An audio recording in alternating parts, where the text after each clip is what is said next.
예, 안녕하십니까. 공부들 열심히 하고 계시죠? 제가 저번 강에 1896년서부터 1910년까지 뭐 이렇게 좀 개괄적인 연표도 이렇게 쭉 작성을 해가면서 또 세부적인 얘기들은 제가 또 이렇게 말을 하면서 연표를 좀 작성을 했었습니다. 자, 이번 시간에는 1896년에 아관파천이 일어나고 이 아관파천은 사실 또 이 경제사에 미친 영향이 있습니다. 이 부분은 이제 경제사 파트 할 때 다시 한번 다뤄질 거고요.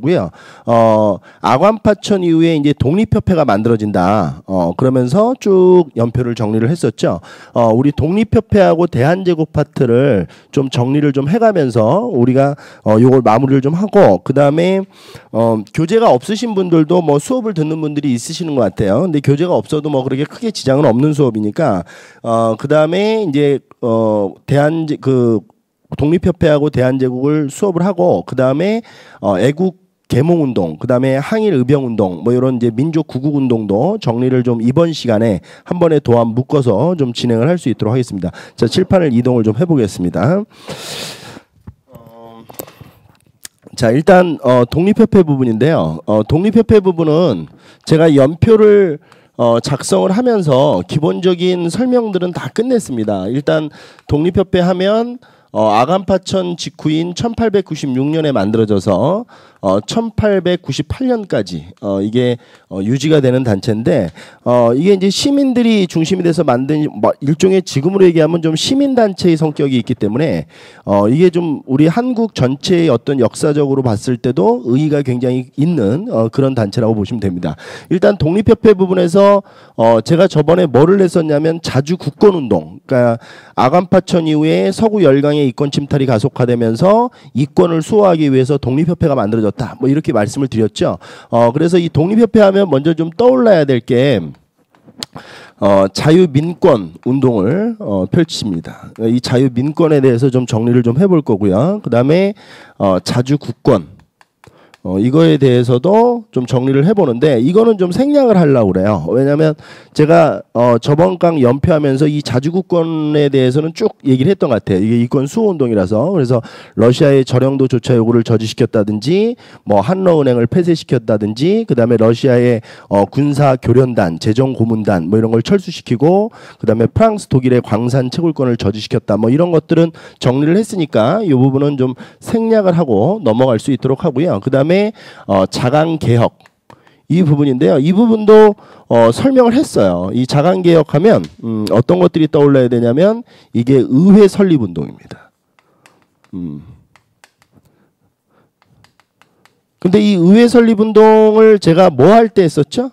그렇죠. 관민공동회 하면서 헌의육조가 만들어지고 이 헌의육조를 고종이 재가를 하고 뭐 중추원 관제 이런 것들이 선포됐다. 그래서 관선 25, 민선 25명 뭐 이래가지고 이제 일종의 지금의 의회 정치 뭐 이런 것들이 시작이 됐다라고 하면서 얘기를 좀 했던 겁니다. 좀 많은 부분들을 얘기를 했기 때문에 이 독립협회를 좀 축약해서 갈 수 있도록 할 거예요. 자, 일단 이 자유민권 부분은 두 가지만 좀 기억을 좀 해놓으시는데 이게 이제 어떤 이제 이 백성들에 대한 이제 자유권 운동입니다. 그래서 언론, 출판, 집회, 결사 지금 현대적 의미로 해석하면 이런 이제 자유권 운동이 펼쳐진다. 뭐 이런 것들도 정리를 좀 해 놓으시면 되고요. 그 다음에 또 하나는 이제 참정권 운동이죠. 이제 참정권 운동이라는 게 결국 이 민권을 성장시키는 거 아니겠습니까? 이 참정권이라고 하는 것은 요걸로 연결이 되셔야 돼요. 그렇죠? 요게 결국 이제 정치에 참여를 하는 거니까 그래서 우리가 민선 25명 뭐 이런 것들이 결국 백성들이 어떻게 보면 중추원에 들어갈 수 있는 의원들을 뽑아서 이렇게 넣겠다는 얘기니까 뭐 이런 것들이 도합 정리가 좀 되시면 될 것 같고요. 그 다음에 이제 독립협회 공부하면서 좀 추가적으로 몇 개 좀 해야 될 게 있습니다. 이제 그게 뭐냐면 이게 원래 독립협회가 만들어진 목적 자체는 독립문 건립을 목적으로 만들어진 단체예요. 그래서 원래 이제 이 청나라 사신을 맞이하고 있던 영운문이라는 이 청나라 사신을 맞이하는 문이 있었는데 이거를 이제 헐어버리고 독립문을 만들죠. 이것도 이제 아주 중요하고요. 그 다음에 모화관이라고 하는 이제 청나라 사신들이 왔을 때 이제 묵는 일종의 숙소입니다. 이런 것들도 허물어 버리고 이거 다 기억하셔야 돼요. 독립관을 만들고 뭐 이런 것들이 바로 독립협회의 활동 내용이다 이렇게 보시면 되고요. 그 다음에 또 하나 좀 정리해야 될 게 요 세 개와 어깨를 나란히 할 수 있는 건데 이게 이제 민중계몽이에요. 이 민중계몽 활동은 어떻게 정리를 좀 하셔야 되냐면 이게 좀 논리적 이 흐름이 좀 필요하거든요. 그게 뭐냐면 이 독립협회라는 것을 맨 처음에 만든 사람이 누구냐면 바로 서재필이라는 사람입니다. 뭐 필립 제이슨이라고도 부르는데 우리가 이제 서재필 선생이 이게 원래 우리 한국사에서 역사적 수면 위로 모습을 처음으로 보인 사건이 뭐냐면 갑신정변 때예요. 그러니까 이 서재필이라고 하는 사람은 급진개화파에 속했던 사람입니다. 근데 이제 이 서재필이라는 사람이 갑신정변이 실패하고 나서 이제 미국에 가서 뭐 이게 의학 공부를 하고 온 그런 의사입니다. 근데 이 갑신정변에서 실패를 하고 이제 미국으로 떠나서 유학을 하게 되는데 이 갑신정변이라고 하는 것을 이제 몸소 경험을 하다 보니까 이 갑신정변의 실패 이유에 대해서 누구보다도 잘 알고 있던 사람이에요. 근데 갑신정변의 실패 이유가 뭐냐면 민중의 지지 기반이 부족했다는, 그러니까 민중이 지지를 하지 않았다는 거거든요. 그러니까 민중 지지 기반이 없었다는 것이 갑신정변의 어떻게 보면 가장 큰 한계성인데, 그러다 보니까 이제 서재필이라는 사람은 우리나라를 근대적으로 개혁하고 뭔가 이렇게 끌고 가는 데 있어서 가장 중요한 중심 세력이 누구냐라고 보면 바로 이 민중이라고 봤어요. 근데 이제 민중이 개혁에 동참하기 위해서는 이 개혁의 필요성을 자각해야 되는 거 아니겠습니까? 민중들이 이거 개혁이 왜 필요해? 뭐 이런 것들을 이제 자각해야 되니까 이 활동을 펼친 거예요. 그래서 독립협회가 여타 그 기존의 다른 어떤 사건들, 그 단체들과 좀 다른 성격을 갖고 있는 것은 바로 이 개혁의 주체 세력으로 민중이 중심이 된 개혁의 어떤 운동을 펼치려고 했다는 것이 아주 중요하기 때문에 이 민중 계몽 파트를 좀 정리를 잘 해놓으셔야 됩니다. 근데 이 민중 계몽을 하기 위한 것들이 다 이런 것들도 사실 어떻게 보면 민중 계몽의 일환이에요. 왜냐하면 이런 것들을 이제 우리 이 민중들이 눈으로 보게 되잖아요. 이런 것들도 이제 시각적 효과가 있는 거고, 그 다음에 강연회라든지 토론회 이런 것들을 이제 이 독립협회가 주축이 돼서 개최를 합니다. 그리고 이게 결국 만민공동회, 뭐 관민공동회 이런 것들도 다 이 모습이라고 보셔야 돼요. 만민공동회가 개최되는 모습들 이런 것들도 다 이 민중계몽활동의 일환이다 이렇게 보시면 되고요. 그 다음에 또 하나 굳이 얘기하자면 이제 독립신문이죠. 이것도 했었는데 독립신문이 이건 안 했군요. 독립신문이라고 하는 것은 신문 파트 할 때도 좀 얘기를 하겠지만 이게 이제 한쪽 면은 한글로 쓰고 또 다른 거는 이제 영문으로 써서 이렇게 한글판과 영문판 이게 두 개로 동시에 발행됐던 신문인데, 이 독립신문이 어떤 의도를 가지고 만들어졌냐면 이게 결국 이거죠. 그러니까 이게 중요합니다. 그래서 신문을 읽음으로 해서 민중들을 계몽시키고 어떤 개화의 필요성, 그다음에 이제 세상 돌아가는 것, 뭐 이런 것들을 좀 알게 하고자 하는 것이고요.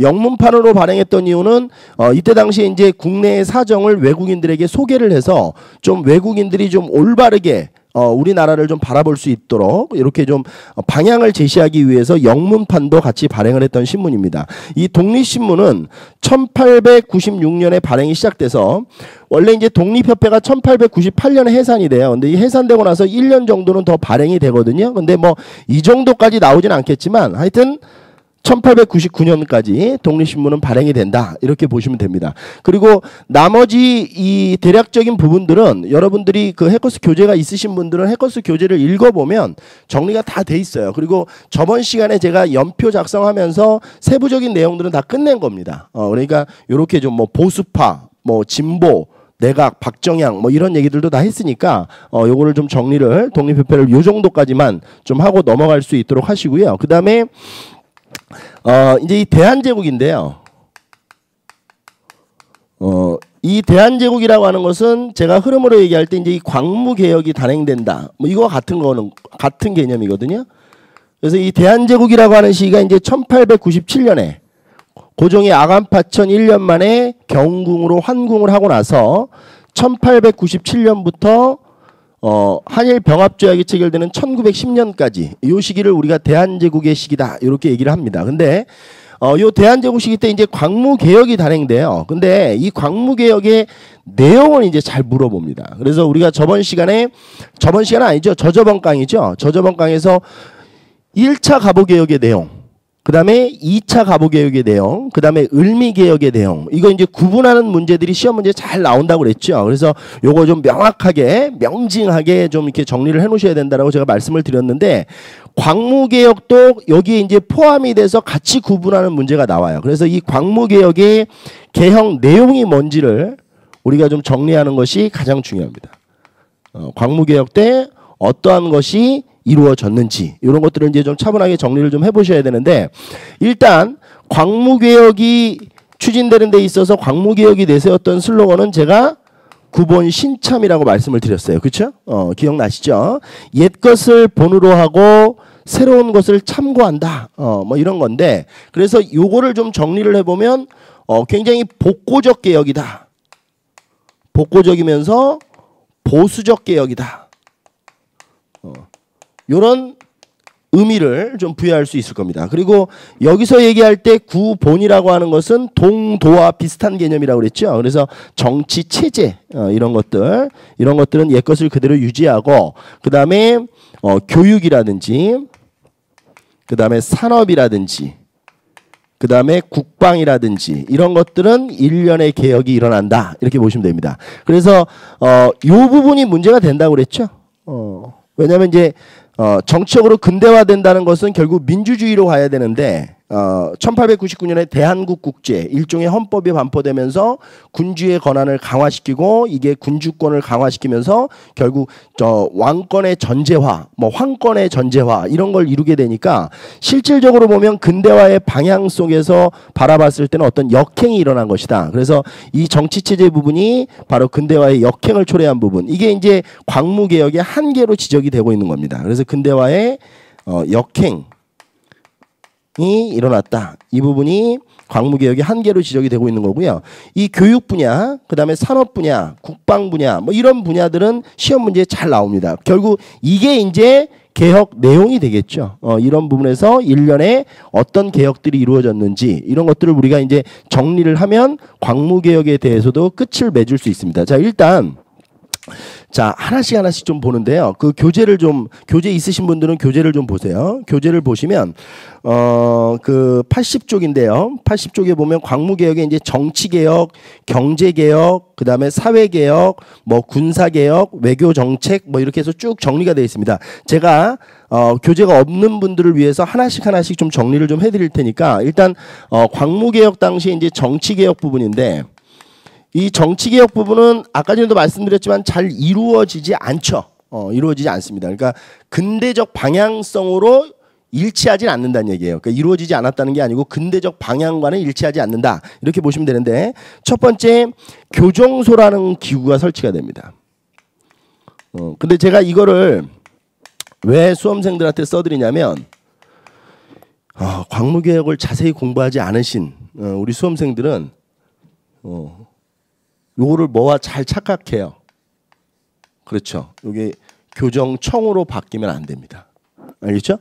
교정청이 되면 이거는 동학농민운동 당시에 1차 동학농민운동이 일어나고 나서 전주화약이 체결되고, 전주화약 당시에 우리 조선 정부가 동학의 어떤 폐정개혁안을 실천하기 위해서 만든 기구가 교정청이죠. 요거 좀 정리를 좀 잘 해놓으셔야 돼요. 그래서 이때 대한제국 시기 때의 교정소는 결국 이제 고종이 뭔가 정치를 좀 제대로 한번 해보겠다. 그래서 전담 기구를 설치했다. 이렇게 보시면 되고요. 두 번째는 1899년에 이 대한국국제 일종의 헌법이 반포된다는 겁니다. 대한국국제가 반포가 된다. 여기에 반포 시기는 1899년인데요. 근데 아무튼 이 부분이 이제 문제를 일으키고 있는 것이다. 이렇게 보시면 됩니다. 그래서 제가 저번에 연표 작성할 때 대한국국제가 자료로 발췌될 때 어떻게 찾으면 된다고 그랬어요? 모든 거를 거의 다 황제가 한다. 그래서 황제권은, 군주권은 뭐 이래도 되고요. 황제권은, 황제의 권한은 황제로 바뀌어 있으니까요. 권한은 무한하다. 요거를 표방하는 것이 대한국 국제다. 이렇게 보시면 됩니다. 자, 그 다음에 이 부분이 이제 시험 문제 나오면 역시 또 우리 수험생들을 좀 헷갈리게 하는데요. 한번 정리해 볼게요. 자, 보겠습니다. 여기 가로를 칠게요. 이거는 8도가 23부로 바뀌었다는 말이 나와요. 이게 뭐예요? 이게 바로 지방행정조직의 개편이죠. 그래서 우리나라는 조선시대 때 8도 체제였는데 23부로 이게 언제 바뀌어요? 1차 가보개혁이에요? 2차 가보개혁이에요? 2차 가보개혁이죠. 이거 조심하시라고 그랬죠. 2차 가보개혁 때 이게 이제 바뀌는데 지금 이제 제가 하고 싶은 얘기는 이 23부 체제가 다시 광무개혁 시기 때 13도 체제로 바뀝니다. 그래서 이 부분을 좀 정치 분야에서 기억을 잘 해놓으셔야 돼요. 이 13도 체제가 나타났다는 것. 요게 이제 시험 문제 잘 나오는 겁니다. 그 다음에 이제 경제개혁 부분인데요.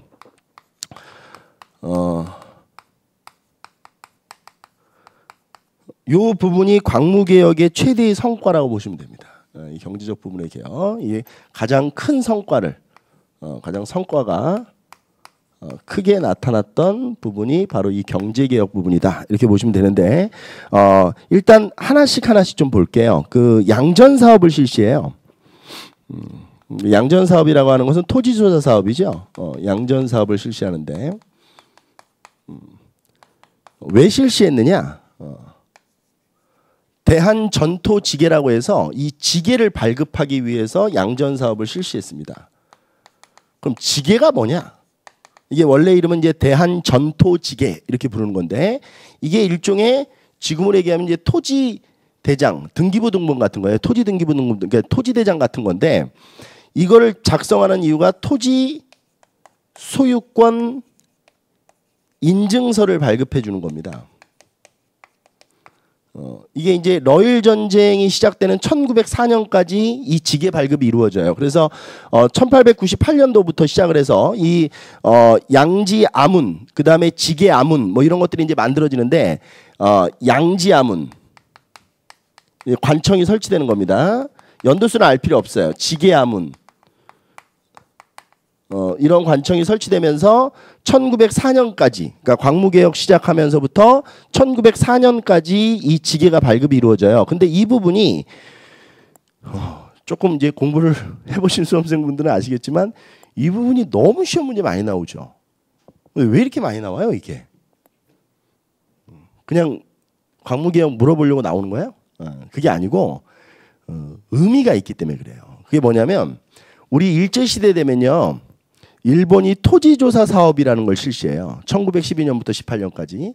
근데 일본이 토지조사 사업을 실시했을 때 일본의 토지조사 사업의 명분이 뭐였냐면 너희 조선이라는 나라는 전근대적 토지 소유권 제도를 가지고 있다. 그러니까 소유권의 주체가 분명하지 못하다. 그리고 너희 나라는 왕토 사상이라고 하는 전근대적인 어떤 그 토지의 개념을 갖고 있는 나라이기 때문에 우리가 토지 조사를 좀 명확히 해서 토지의 주인이 누군지를 정확히 밝히고 이걸 통해서 토지세를 잘 걷도록 하겠다. 이게 바로 토지조사 사업의 명분이었거든요. 근데 이거에 대한 반론을 제기할 수 있기 때문에 이게 중요한 거예요. 그러니까 우리나라는 한일 병합조약, 즉 일제시대가 초래되기 전에 이미 우리나라는 대한제국 시기 때부터 토지 소유권 인증서를 발급을 하고 있었고 근대적인 토지 소유권 제도를 확립하고 있었다. 물론 이게 이제 전국적으로 진행된 건 아닙니다.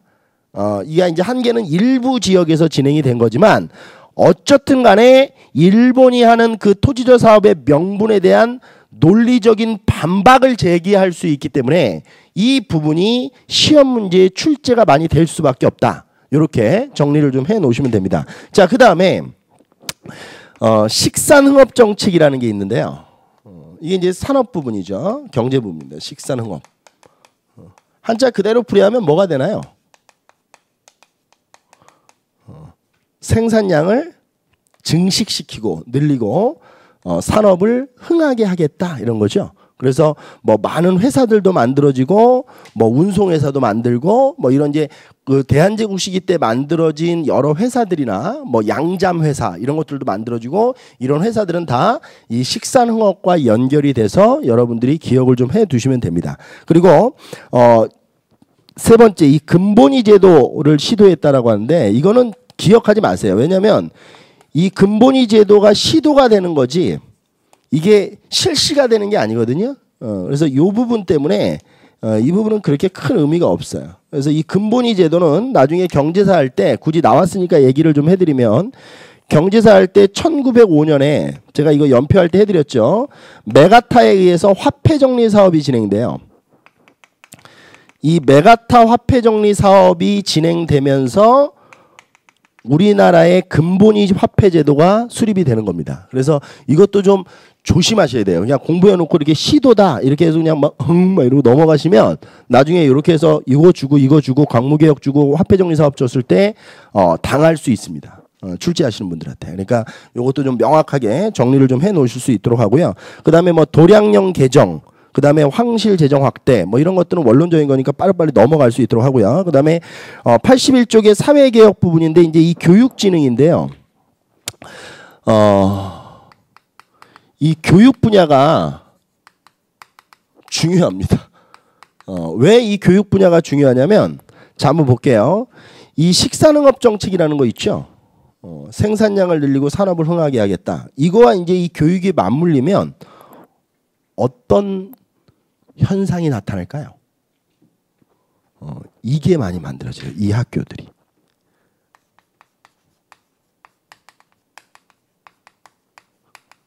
실업 학교들이 많이 설립됩니다. 그래서 무슨 공업학교, 무슨 상업학교, 뭐 이런, 그러니까 한성공업학교, 한성상업학교, 뭐 대구상업학교 이런 실업학교들이 많이 교육 분야에서 설립이 된다는 것도 기억을 좀 해두셔야 되고요. 이 부분은 나중에 제가 문화사 파트 할 때 우리나라 근대 학교 정리할 때 다시 한번 뭘 주의하셔야 되는지 얘기를 좀 해드리겠습니다. 그 다음에 두 번째 부분 보면 무관학교 뭐 이런 것들도 설립이 되는데 이 무관학교는 국방력 강화 부분과 교육 분야 다 걸려요. 그래서 무관학교를 설립했다라는 부분도 기억을 좀 해두시면 됩니다. 그 다음에 이 군사개혁 부분인데요. 이 군사개혁 부분이 그냥 바로 한번 볼게요.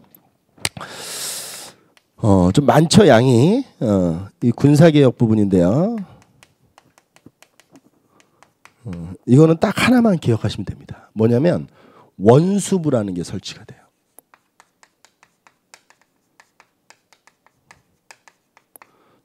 여러분들 이 얘기 많이 들어보셨죠? 우리나라 군 통수권자가 누구예요? 대통령이죠. 대통령을 뭐라고 불러요? 국가 원수다 이렇게 부르죠. 그 말이 여기서부터 시작이 되는 겁니다. 그러니까 결국 이 원수부를 설치해서 황제가 결국 이 군사권을 이 황제가 다 갖는 겁니다. 그래서 황제의 군사권, 황제의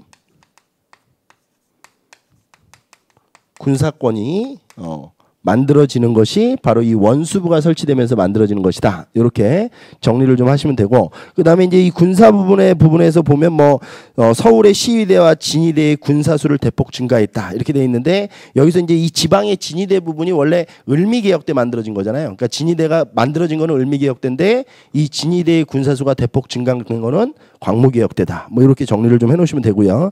그 다음에 외교정책 부분인데요.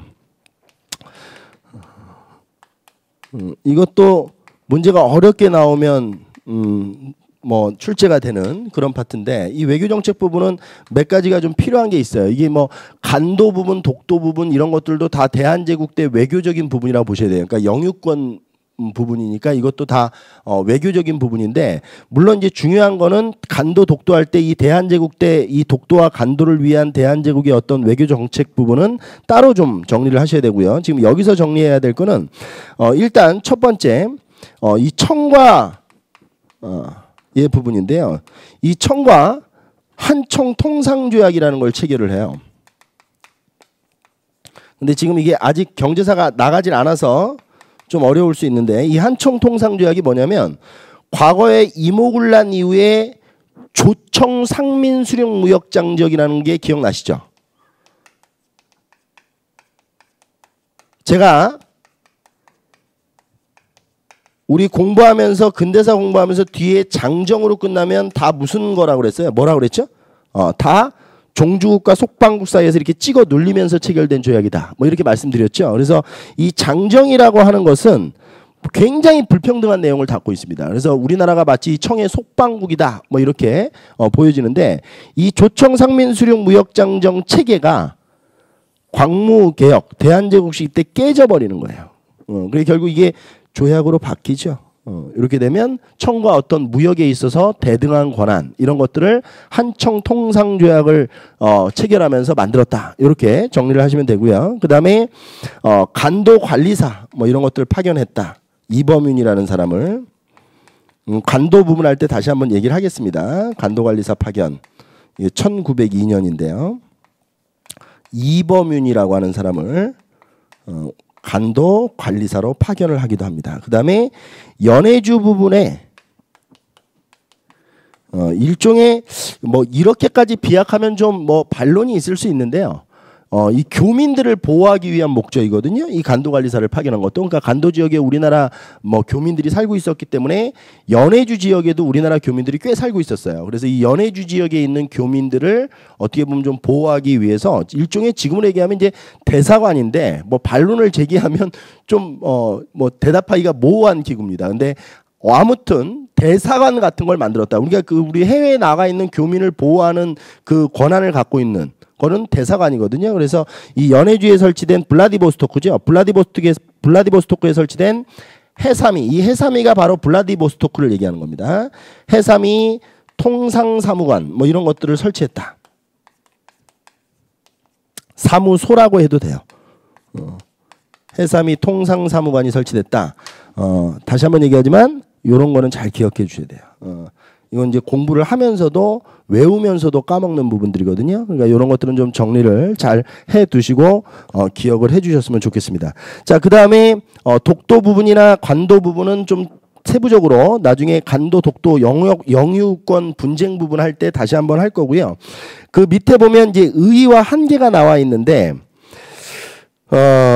그 의의는 이거죠. 아까 전에도 얘기했지만 이쪽으로 와볼까요? 이런 부분에서 이제 일정 정도의 개혁이 일어났다. 이렇게 보시면 되고요. 그 다음에 또 보수적 세력들, 그 다음에 뭐 이런 세력들에 의해서 정치 체제 부분은 근대화가 진행이 되지 못했다. 뭐 반발도 있었다. 또 보수 세력이 이런 것들 자체도 보수 세력들이 또 반발하기도 했고 그렇기 때문에 제대로 좀 큰 효과를 만들어내지 못했다. 이렇게 보시면 됩니다. 자, 그 다음에 이제 마지막 간도와 독도 부분, 영유권 분쟁 부분을 좀 정리를 좀 하는데요. 자, 간도 부분서부터 먼저 좀 하겠습니다. 근데 이 간도 부분은 우리가 이게 제가 수험생들을 가르치다 보면 이게 조선 후기 파트에서도 한번 정리를 했는데 제가 한번 여기 그림을 좀 그려볼게요.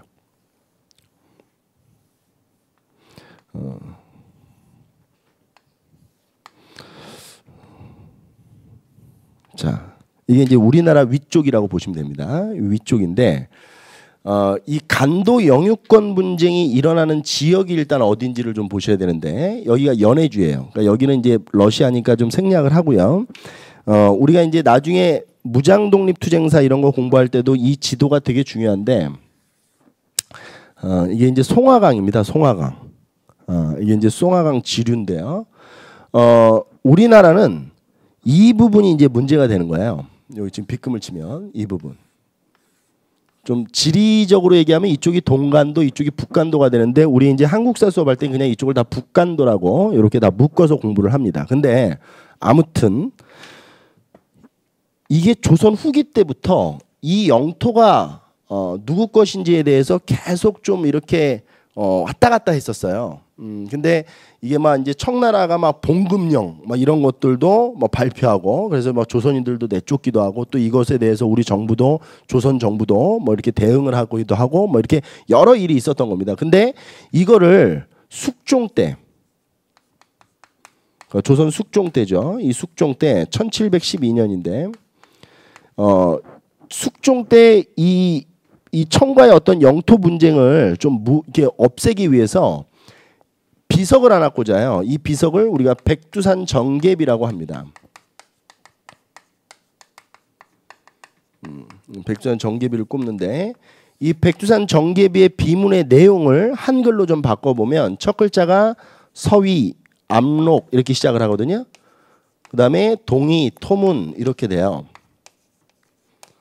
뭐 뒤에도 이렇게 쭉 써져 있는데 그럼 이제 여기까지만 보시면 돼요. 문제는 여기까지만 나오니까 이 백두산 전개비에서 이제 국경선을 정했던 건데 그걸 어떻게 정하냐면 이제 서쪽 경계선은 압록강으로 하고 동쪽은 토문강으로 한다 이렇게 됐어요. 그러면 여기 칠판 좀 봐주세요. 노란색 분필 쪼갠 게 있죠. 여기 한번 볼게요. 자, 여기 칠판 잘 보셔야 돼요. 서쪽 경계선을 압록강으로 하겠다. 이게 압록강이죠. 그럼 이제 동쪽 경계선은 토문으로 하겠다라고 돼 있는데 이 토문의 이제 해석을 둘러싸고 청과 우리나라에서 이 백두산 전개비가 꽂아진 이후에도 설립된 이후에도 계속 논쟁이 붙어요. 청은 이거의 한자 음역으로 봤을 때 두만강이다 이렇게 보는 거예요. 근데 우리나라의 이제 옛날 고 문헌들을 보면 뭐 부여 이런 나라들이 토문강 지류에 자리 잡았다 이런 말들이 나와요. 근데 우리 철기 시대 때 부여 배울 때 부여가 여기 있는 나라는 아니잖아요. 그렇죠? 부여가 여기 있었던 나라잖아요. 그러니까 이제 여러 가지 정황으로 우리나라에서는 이 토문강을 송화강이라고 보는 거예요.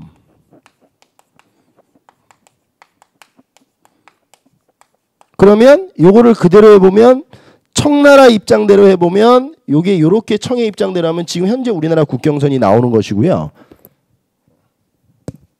우리나라의 말대로 해보면 서쪽은 압록강으로 하고 동쪽은 송화강 뭐 이렇게 올라가는 거죠. 우리나라 국경선이. 그러니까 이 부분이 우리나라께 돼버리는 거예요. 근데 아무튼 이렇게 해가지고 계속 왈가왈부를 하고 있는데 문제는 뭐냐면 뭐 간도 관리사도 파견하고 이 간도를 함경도의 행정구역으로 편입하고 있다는 사실도 대한제국의 공문서에 보면 나오고 그래요. 그러니까 뭐 이게 우리 영토였던 게 확실하다 뭐 이렇게까지 얘기할 수는 없지만 하여튼 그런 여러 증거 자료들이 있습니다.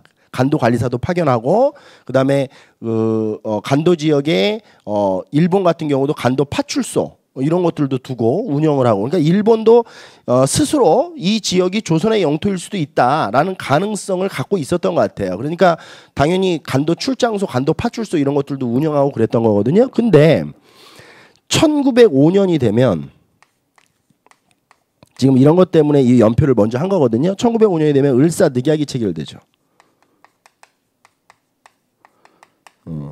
제가 물어볼게요. 을사늑약 때 우리나라 뭐가 박탈돼요? 외교권이 박탈되죠. 기억 안 나시는 수험생들은 안 됩니다. 외교권이 박탈됩니다. 자, 그런데 우리 여러분들 다 아시겠지만 이 영토와 관련된 이런 문제들은 다 외교 문제잖아요. 그렇죠? 우리가 뭐 독도 이런 것들도 지금도 외교 문제잖아요. 다른 나라와의 문제니까. 근데 이제 외교권이 박탈되고 나니까 실질적으로 우리나라가 이 청과의 이 간도, 이 북간도 부분에 대한 어떤 영토권 주장을 우리나라가 할 수가 없는 거죠. 청과 얘기를 할 수가 없는 거예요. 그리고 일본은 이걸 이제 가져가고 나서 1909년이 되면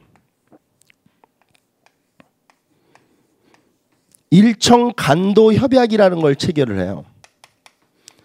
해커스 교재에 보면 오른쪽 보충 부분에 이 간도 협약이 내용이 뭔지가 좀 도식화되어 있는데 제가 좀 도식화를 그려볼게요. 이 간도 협약의 내용이 뭐냐면 한마디로 얘기하면 일본이 이 빗금친 이 땅을 중국의 땅, 청나라 땅으로 인정을 해준 겁니다. 그럼 어떻게 된 거냐? 일종의 기브 앤 테이크를 한 건데요. 청나라는 간도를 이제 가진 거예요. 그리고 일본은 이때 당시에 이제 남만주 철도 부설권이라고 해서 안봉선이라고 해요. 이 남만주를 가로지르는 이 철도 부설권, 그러니까 이 봉천성 막 이런 데를 이제 가로지르는 철도 부설권을 중국으로부터 이제 받아오는 겁니다. 그다음에 푸슌 탄광 개발권 이런 것들을 중국이 일본한테 준다는 조건으로 간도를 청에게 이제 넘겨주게 되는 거예요. 그래서 정리를 좀 해보면 남만주 철도 부설권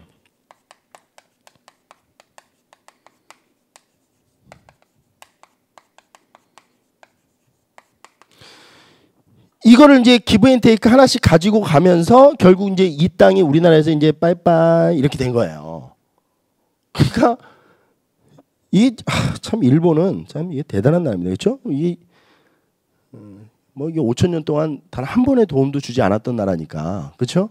이게 이렇게 해서 이제 끝난 거예요. 근데 지금 우리나라에서는 뭐가 이제 문제냐면 우리나라에서는 이 간도를 우리 것이라고 지금도 이제 주장하고 있는 학자들도 있고 역사학자들의 주장도 사실 이 간도가 이 지역에 가면 뭐 발해의 숨결, 고구려의 숨결이 완전히 살아 숨쉬고 있는 지역이에요. 이게 상경, 용천부 이런 거는 여기에 있는 거거든요. 그러니까 이 지역이 어떻게 중국 땅일 수가 없다라고 하는 겁니다. 역사적으로 이제 우리가 이제 얘기를 했을 때. 근데 이제 이런 것이 이제 어디까지 확대되는 거냐면 이 간도 문제가 이제 출제되면 어디까지 확대돼서 나올 수 있냐면 지금 요 최근에 이 공무원 시험 문제 유형들은 이제 시사적인 문제와 결합이 돼서 나오는 경우도 있거든요. 신문을 뭐 자료로 주고 나오는 경우도 있는데요. 이 동북공정이라는 거 들어보셨죠? 중국이 고구려사를 왜곡하고 있잖아요. 고구려가 자국의 어떤 역사다. 뭐 이렇게 왜곡하고 있는데 그 동북공정이라고 하는 이 동북 프로젝트라고 하는 이 고구려사 왜곡에는 이 간도 문제가 아주 첨예하게 이렇게 들어가 있어요. 날카롭게. 무슨 얘기냐면 만약에 우리나라가 통일이 돼요.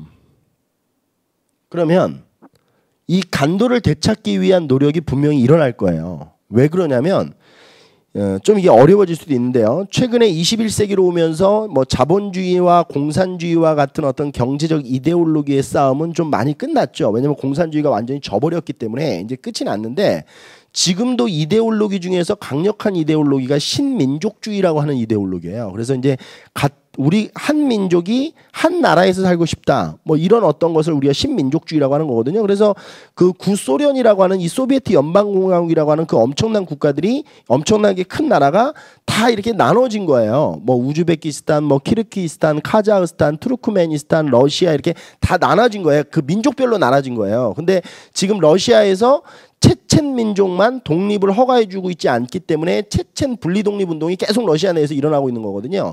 그러니까 이런 게 많아요. 그 과거 1990년대에 일어났던 코소보 사태도 그렇고 뭐 그 우리 옛날 분들은 뭐 체코슬로바키아 이렇게 알고 있는데 체코와 슬로바키아가 또 이게 나눠졌잖아요. 그러니까 이런 것들이 유고슬라비아도 다 마찬가지고 이게 다 슬로베니아 이게 다 나눠진 거거든요. 그러니까 이게 나눠지는 게 다 신민족주의 때문에 나눠지는 거예요. 근데 이쪽에 조선족들이 많이 살고 있다는 게 중국의 입장에서는 불안한 거죠. 그렇죠? 그러니까 티베트 같은 경우도 지금 이 분리독립운동을 열심히 펼치고 있잖아요. 근데 이제 중국에서 굉장히 강경하게 진압을 하는데 여기에 있던 조선족들이 만약에 분리독립운동을 펼치게 되면 중국의 입장에서는 굉장히 당혹스러운 일이 펼쳐질 수 있어요. 왜냐하면 이 조선족들과 같은 민족이 여기 있는 한반도에 있는 우리 민족이 여기 살고 있는 거거든요. 그럼 이제 중국의 입장에서는 이 조선족들이 신민족주의를 일으켰을 때를 예방하기 위해서 만약에 이거를 미리 방어하기 위해서는 어떤 전략을 세워놔야 되냐면 여기 살고 있는 조선족의 역사가 과거의 중국의 역사였다라는 어떤 그런 왜곡을 만들어내야지 되기 때문에 동북공정을 하고 있는 거예요. 그러니까 이런 것들이 이런 것 자체가 문제가 나오진 않겠지만 여기서 딱 쓸어버리겠습니다. 이게 너무 길어지면 이게 신민족주의 개념이 들어가면 막 3, 40분 수업을 진행해야 되기 때문에 여기서 끊고 자 좌우당간 어쨌든 간에 이 간도 부분은 중국의 입장에서 보면 언젠가는 불거질 수 있는 문제다. 왜냐하면 우리나라에서는 이 을사득약 자체를 부인하고 있거든요. 이게 고종이 직접 국세를 찍지 않았다. 뭐 이러면서 이걸 부인하고 있으니까 이거에 의해서 체결된 이 조약 역시 무효다. 그럼 이 얘기는 다시 논의를 해봐야 되지 않겠느냐. 뭐 이런 주장이에요. 근데 이 싸움을 굉장히 길게 끌려면 중국의 입장에서는 이게 이제 과거의 어떤 이게 단순한 영유권 문제가 아니고 이게 역사적 문제로 가면 그러니까 과거에 우리나라 사람들이 과거의 고구려와 발해 역사가 여기서 숨쉬고 있다라고 얘기했을 때 중국이 그래? 너희 역사가 여기서 숨쉬고 있어? 이러면 안 되잖아요. 야 그래 고구려와 발해 역사가 숨쉬고 있지. 나도 인정하는 거야. 근데 왜 고구려가 니네 역사야? 근데 이렇게 가면 얘기가 길어진다는 거죠. 그래서 이 간도 부분은 좀 시사적인 어떤 신민족주의의 어떤 영향, 그다음에 동북공정 뭐 이런 거와도 연결이 돼서 우리가 개념을 좀 정리해 둘 필요가 있는 파트입니다. 그리고 우리 해커스 교재가 있으신 분들은 그 내용들 뭐 관도관리사로 이범윤이가 파견됐다 뭐 이런 것들은 좀 정리를 세부적인 것들은 좀 해두시면 되고 독도 부분은 뭐 신라 시대부터 줄곧 우리 영토였다. 그리고 제가 저번에 1904년 저번 강의에서 1904년 한일 의정서 체결되고 나서 군사 기지 사용권을 일본에게 허가해 주면서 일본이 독도를 점유했다. 그리고 1905년에 일본의 시마네현 고시로 이게 이제 확정이 되면서 독도가 일본의 영토로 지금까지도 일본이 주장을 하고 있다. 뭐 이런 내용들은 좀 세부적으로 정리를 좀 해놓으시면 됩니다. 그러니까 뭐 제가 저번 강에서도 얘기했지만 참 웃긴 사람들이죠. 그러니까 한일의정서 체결하고 그 내용이 그거잖아요. 너희 나라 영토 중에 러일 전쟁 중에 너희 나라 한국의 영토 중에 일본이 마음대로 군사기지로 사용할 수 있도록 해달라. 그러고 나서 가져간 거거든요. 그러니까 독도는 우리나라 영토라는 걸 지네가 알고 있는 거예요. 물론 이제 여기서 또 일본의 주장들도 길어져요. 뭐 여기가 이제 사람이 살고 있지 않았다. 뭐 이렇게 얘기하면서 뭐 근데 이게 또 우리나라 입장에서 이제 봉급령이라고 해서 이게 세금이나 이런 걸 안 낸 사람들이 막 독도나 이런 데 이주해서 넘어가서 사는 걸 막으려고 봉급령을 만들어 놨었거든요. 여기 들어가지 못하게 봉쇄령 같은 걸 해놨기 때문에 그러니까 결국 일본의 주장은 지금까지도 다케시마라고 하면서 얘기하는 이제 이 독도에 대한 일본의 주장은 참 어떻게 보면 답답할 뿐입니다. 뭐 그럼 뭐 얘기를 길게 하면 뭐 하겠습니까? 자 여기까지 해서 우리가 대한제국 독립협회와 대한제국 파트를 좀 정리를 좀 잘 했고요. 교재가 있으신 분들은 뒤에 뭐 자료들도 좀 읽어보시고 간도협약 이런 게 다 들어있으니까 자료들도 읽어보시고 그렇게 해서 정리를 좀 할 수 있도록 해주셨으면 좋겠습니다. 자 좀 이어서 가려고 그랬는데 좀 끊어서 가겠습니다. 이게 좀 짤막짤막하게 아예 끊어서 가는 게 나을 것 같습니다. 잠깐 좀 쉬었다가 항일의병운동과 애국개몽운동은 다음 파트에서 이어서 갈 수 있도록 하겠습니다.